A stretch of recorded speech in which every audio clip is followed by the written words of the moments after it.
Kamu tahu tak? Sebelum dunia kenal Da Vinci, sudah ada ilmuwan Islam yang mencipta robot, jam automatik dan mesin pelik yang dunia moden pun sukar faham. Namanya Al-Jazari, tokoh misteri yang bekerja dalam senyap, tetapi mengubah teknologi dunia untuk selamanya. Dia bukan panglima atau khalifah.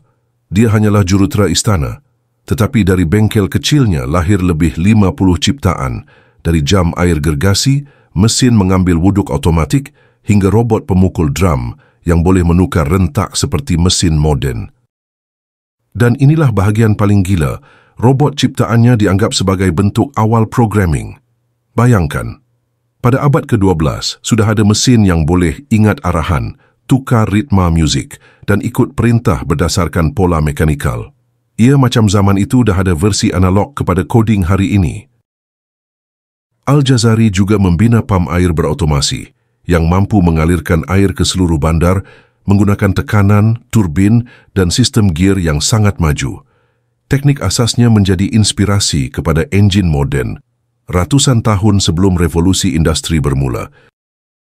Tetapi seperti ramai ilmuwan Islam lain, namanya hampir tenggelam dalam sejarah.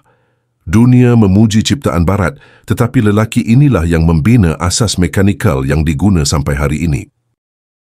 Dan hakikatnya, setiap mesin yang bergerak, setiap jam yang berdetik, setiap pam yang memacu air, masih membawa bayang genius seorang lelaki bernama Al-Jazari.